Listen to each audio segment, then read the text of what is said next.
하나님께서 창세기 12장을 통하여 아브라함에게 약속하셨어. 그 약속을 무슨 약속이라고 그랬어요? 메시아 언약이라고 했습니다. 아브라함에게 하긴 메시아 언약이고요. 기억하세요. 이제 계속 나올 거예요. 사무엘하 7장은 이것도 역시 메시아 언약인 것이에요. 누구에게 한 메시아 언약이에요? 다윗에게 한 메시아 언약이라는 것입니다. 다윗 언약이라고 보세요. 나라가 견고할 것이다. 영원할 것이다. 영원히 보존되고 영원히 견고할 것이다 라고 말씀하고 있는 것이에요. 메시아 언약, 메시아 왕국에 대한 약속입니다. 영원한 하나님의 나라의 역사를 말씀하고 있는 것이죠. 메시아 언약을 하셨습니다. 아브라함에게는 어떠한 약속? 예수 그리스도의 구원의 약속을 하셨죠. 그 다음에 다윗에게도 메시아 언약을 하셨습니다. 다윗에게 하신 메시아 언약의 내용은 메시아 왕국을 말씀하고 있는 것입니다. 굉장히 여러분들은 유식해진 겁니다. 그 언약이 변치 않고 신실히 이루어졌다라는 것입니다. 그래서 누가복음 1장 26절부터 쭉 보면은요, 뒤에 보도록, 뒤에만 볼게요. 뒤에만. 지극히 보이십니까? 시작. 지극히 너 보시니 아들이라 일컬을 것이. 누가 그랬다는 거예요? 예수님께서. 그렇죠? 지금은 누가복음에서 말하는 것은 예수님께서 그렇다는. 그러면 그 예수님이 어떠한 분이냐? 준비 계속 시작. 주 하나님께서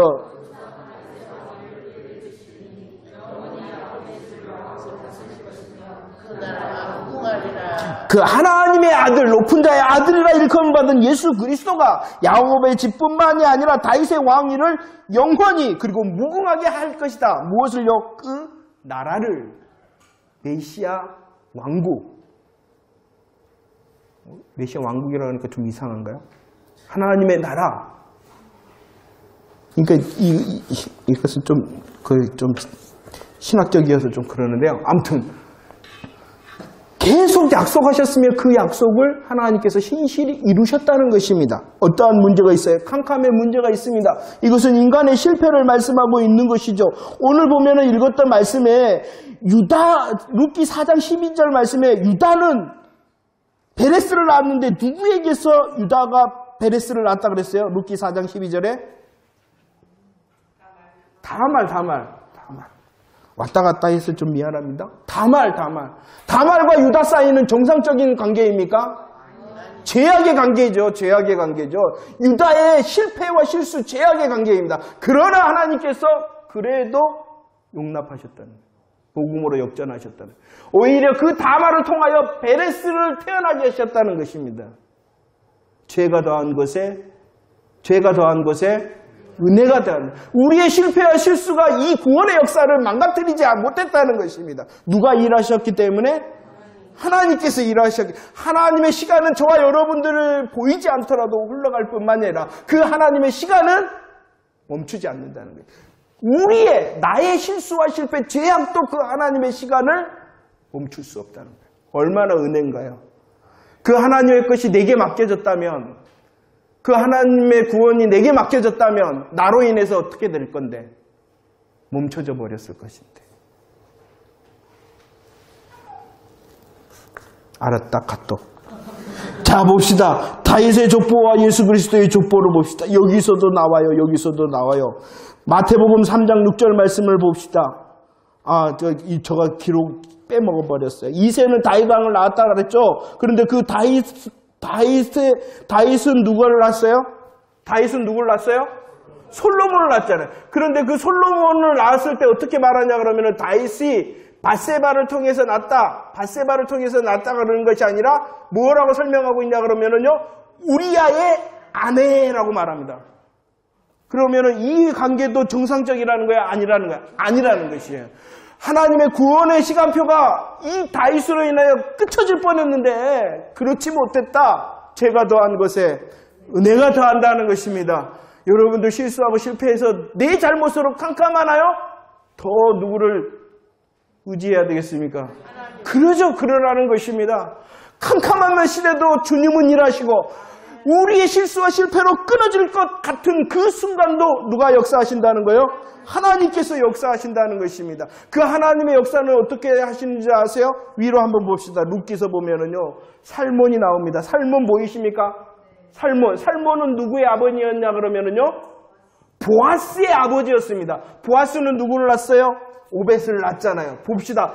이 보아스의 아버지인 살몬이 있어요. 살몬이라는 사람이, 이 살몬이 어떠한 사람이냐 그러면은 마태복음 1장 3장 3절로 6절 보면은 살몬은 보아스를 낳았는데 누구에게서 낳았다? 응? 누구에게서 보아스를 낳았어요? 라합. 어디서 많이 안 들어봤어요? 여기에 무엇이 빠졌어요? 기생날. 살몬이라는 사람이 등장을 합니다. 이 살몬이라는 사람은 누구였냐 하면 성경에서는 직접적으로 기록되어져 있지 않아요. 그런데 여호수아가 몇 명의 정탐꾼을 여리고로 보냈냐 그러면은 2명. 2명 보냈어요. 왜 2명만 보냈을까요? 옛날처럼 실패하지 않고 싶었어요. 2명만 보냈는데 그 2명 중에 한 사람이 살몬이었을 것이다. 이 성경은 직접적으로 말하고 있잖아요. 그러나 그 배경이 뭐예요? 그가 누구와 결혼했어요? 그럼 이 라합이 누구예요? 구원받을 수 없는 자인데 구원의 역사에 옮겨진 자라는 것이. 이게 죄가 더한 곳에 하나님의 시간표는 이렇게 흘러간다는 것입니다. 이 룻기는 하나님의 준비하심입니다. 그 시대는 캄캄했습니다. 그러나 여전히 하나님은 일하시고 계십니다.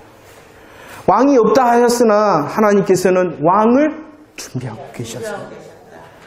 우리의 인생도 마찬가지랍니다. 내게 없다 하나 누군 준비하신다고요?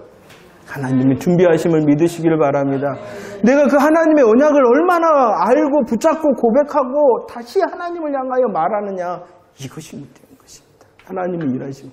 그 하나님의 일하심은 나의 온전함 때문에 일하시는 것이 아니라 내가 실수하고 실패하고 혹 제약되더라도 그 하나님의 일하심이 멈추지 않는다니 얼마나 감사한가요. 그렇기 때문에 다윗 왕이 왔고 그 다윗 왕의 예표 실체 대신 예수 그리스도께서 이 땅에 오심으로 또 우리의 구원이 성취되었고 이제 그 구원의 완성을 향하여 우리들이 소망하며 오늘을 살아가고 있는 것입니다. 왕 대신 왕을 준비하신 그 분이 바로 예수 그리스도를 우리의 왕으로 섬기게 하셨으니 그 왕 대신 주님이 내 마음 내 삶의 자리 통치하시기를 기도하는 저와 여러분들 되었으면 좋겠습니다. 캄캄하면 캄캄할수록 다시 십자가로. 정말 알지 못하고 좀 답답하면은 다시 그 고백뿐인 것이에요. 내가 혹시 부끄러운 자리에 있나요? 그러면 더 그 예수뿐이라는 것입니다. 오늘 또 왕 대신 예수 그리스도를 통한 주님의 일하심을 기대하는 저와 여러분들 삶이 되었으면 좋겠습니다.